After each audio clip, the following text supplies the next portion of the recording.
So what if I told you that only 5% of your thoughts were your own? Would that make you stop and think a little bit about, well, what the hell's going on in my head? I'm going to share a little story with you that happened to me in recent years that made me sort of stop and work out a little bit more about what I would call psychic communications or intuition. There is a bit of a difference because I think psychic ability has something to do more so with what feeling and actually seeing and actually feeling the impressions. But intuition to me is that thought process, that's something that flies into your head, that sudden thought that all of a sudden, if you think to yourself, where did that come from?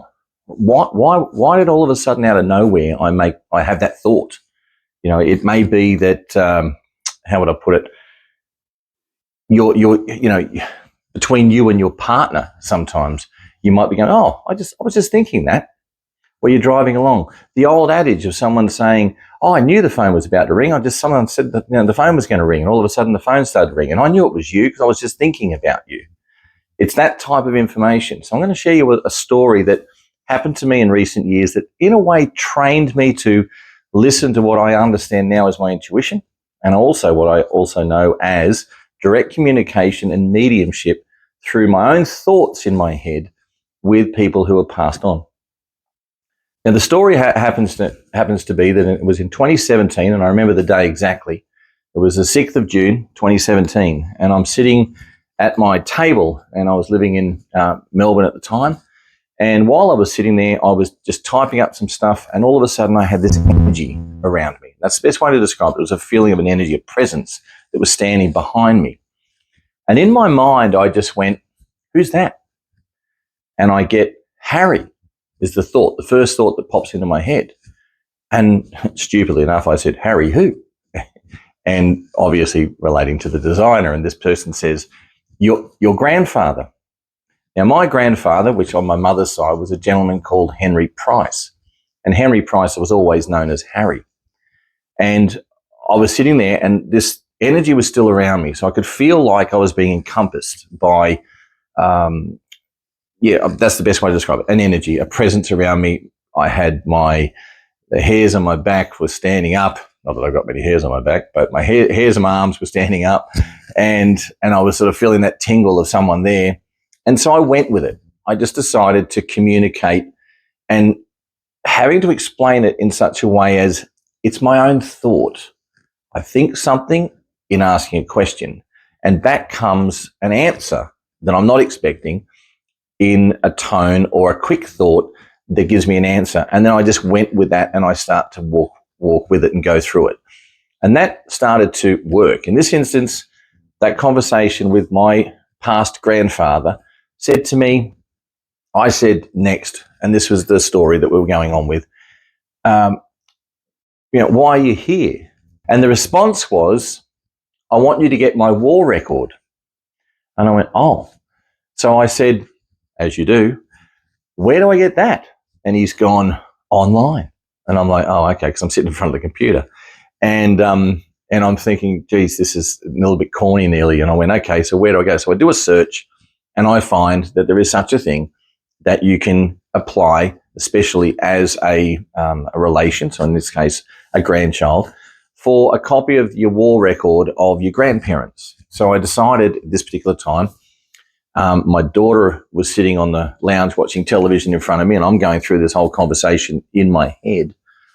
And so I did the search, and I found there was the site that I went to, and I typed in the information. I went Henry Price, and I put in his birth date, and his birth date was the 12th of September, 1912, I think it is.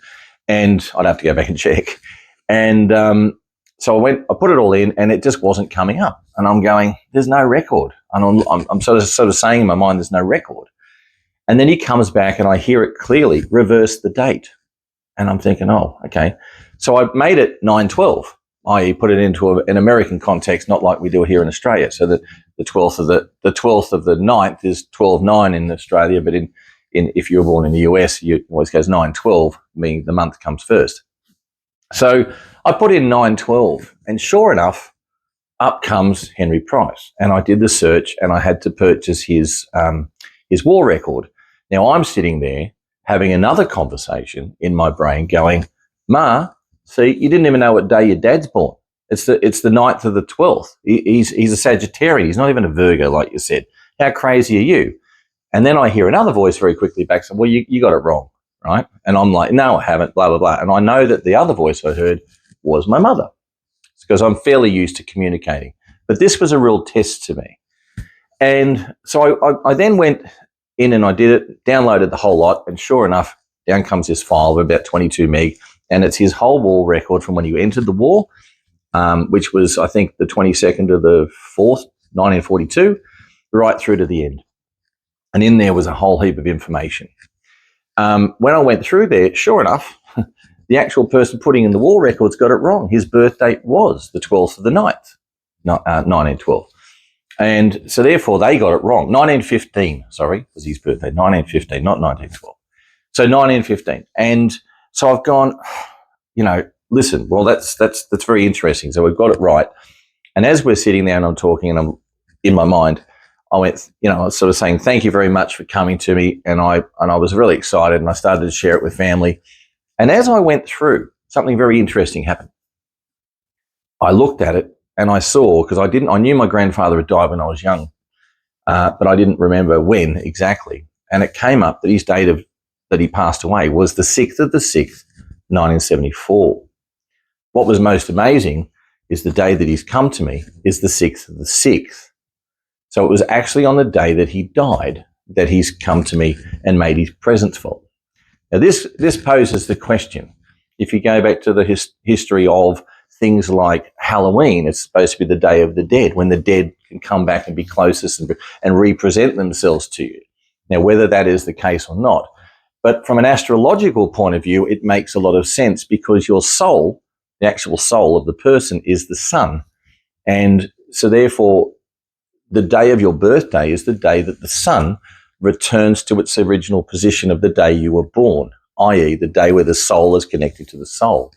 So does this carry on into the afterlife? And that was the question that I had. But anyway, that's where it sort of left. And all of a sudden I had my grandfather's war record. There's not much history of him at all in our family whatsoever. And I had a photograph in the day that he went into the war. So that what happened then became very interesting. Exactly a year later, I am house sitting for some people in South Australia. And on this particular day, I'm sitting there and it is the 6th of the 6th, and this was 2018. So it was literally a year later. And I'm sitting on the lounge and I'm house sitting this little dog. And all of a sudden I have this same feeling, same energy coming around me again. And I went, and this time I knew what it was. And I went, is that you, Harry? And I get, yes. And I said, well, what's brought you back? What are you here for? And really straightforward, he said, I want you to get my medals. And I'm like, what medals? And then I thought, okay. I said, where do I get them? Same question, same answer. Online. I get, okay, all right, great. So up I get out of there and walk over to the computer and I sit myself down, open it up, start looking around. And what I did first was I went back to the war record and I did a search because I knew when I was going through that documentation, it had the medals that he had. And it was like what he had. He had 5 different medals. So I went, okay, so what I'll do is I'll go on, and I went to the site. And I ordered, again, as the grandchild, I ordered a copy of his medals for me to have. This is where it got very interesting, and I was communicating back and forwards. This is where he had said to me, I want you to get my medals. Now, at the time, I was house sitting, but I'd recently purchased a property up in Tamborine Mountain, and I was going to be taking that place over in a couple of months' time. So what I did do was I looked at it, and I looked at the estimated time of delivery for these particular medals to arrive, and it said about 2 months. And around that time would be around the time that I would be heading up there.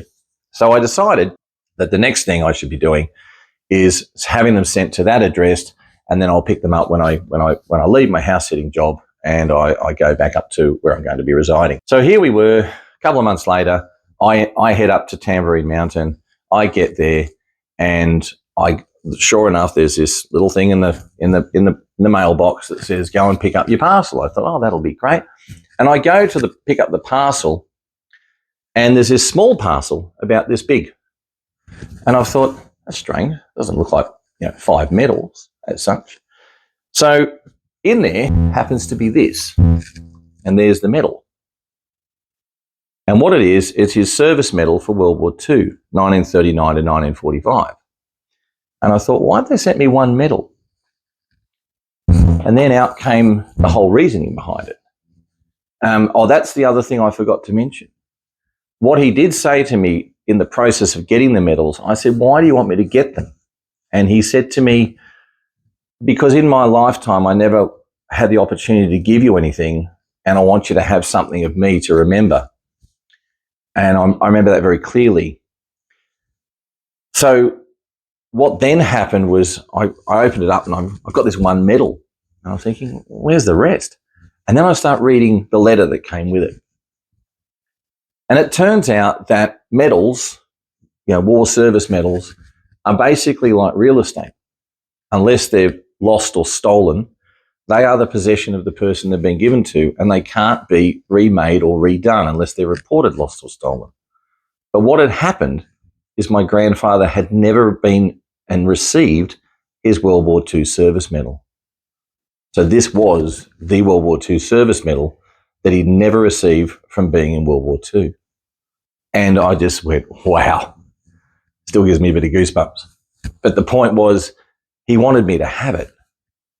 And the lesson for me that came out of this was not only that listening is an important thing, that this sort of communication was beyond logic. Because if I'd gone with logic would have been telling me, you're crazy. You're talking to yourself. You're going through something like, I should be locked up in an asylum for a little while and, be given some medication and sorted out that way. But in actual fact, no. It came down to the fact there was a big trust in the fact that there is a large portion of information coming through our brains that we think are our thoughts that are shared with many, many people. And sometimes when you attune to these people of importance, whether it be your parents, whether it be lost children, whether it be family, friends, or whoever it happens to be, or whether it even be sometimes the person that's in the house with you. That's another story which I could also share as well in regards to a property that I lived in McLaren Vale, where it was owned by Italians prior to that. And the day of the inspection, I saw this little Italian man, spirit form, I didn't realise that, standing at the door, and then I looked back and he wasn't there. And I followed the same concept, only to be told that he lived there. And it turned out that what I saw and the person I saw, he was real. His name was Luigi. He had built the house and passed away not long after his wife had, and he had moved into the house after being built. But everybody in that community who knew him described that the person that I described, what he was wearing, was exactly that. And he used to, he said to me at the time, I said, why are you here? And he said, well, someone's going to need me to help them with the tomato plants and the fruit trees in the backyard. I went outside in this inspection time and I saw the fruit trees and I thought, I'm going to test this. And I asked the agent, a guy called Adam at the time, I said, Adam, so what happened to all the tomato plants? And he goes, did I tell you about that? I go, no. And I said, where are they? And he said, we only had them ripped out 2 days ago. There was a whole heap of them in the back. And this whole area of the back of the house was a bit like a market garden. I went, okay, there you go. So I knew I was onto something. And Luigi used to pay visits to us, and he was there in the house with us, never did anything wrong. He was just there, and every now and again, he'd be watching me doing stuff in the garden. I could see, you see this little person out of the corner of my eye, and I look up and there's no one there, and you're like, okay, Luigi, do you want to pick up a shovel and give us a hand, mate? Because I'll tell you what, you left a big mess here. And but none of that. But this is the sort of thing that people sort of get confused about. They may think that, they're just talking to themselves. But I would nearly guarantee you that there's a huge number of people out there that are having this sort of information and communication all the time. But they don't realize that sometimes once you learn to attune, once you learn to differentiate, and one of the tricks that I've also learned along the way is sometimes a thought comes to me in such a quick way, but it's in an accent. I go, I don't think in an Irish accent. I don't think in an Italian accent. So what is that thought? So generally speaking, that's where I can easily differentiate between who is talking to me that's not necessarily of this world or something that's in my own brain. Unless sometimes I make a joke of my own, of course, and I use an accent in that joke, but I'm doing that consciously. So there's a big difference, and this is part of the lessons that we all have. And I just wanted to share this one with everybody. It's not astrologically based, but it is definitely where you are looking at it from a psychic, intuitive level, and all the best with getting closer understanding with how it all fits into the way in which you process things. If you've got any questions, put it at the bottom of the channel here. Don't forget to subscribe as well, so therefore I can keep a track of those things, and even connect with me on Facebook or Instagram and those sorts of things as well. And hopefully this will all make sense, because it will possibly bring up a lot of questions. Anyway, take care.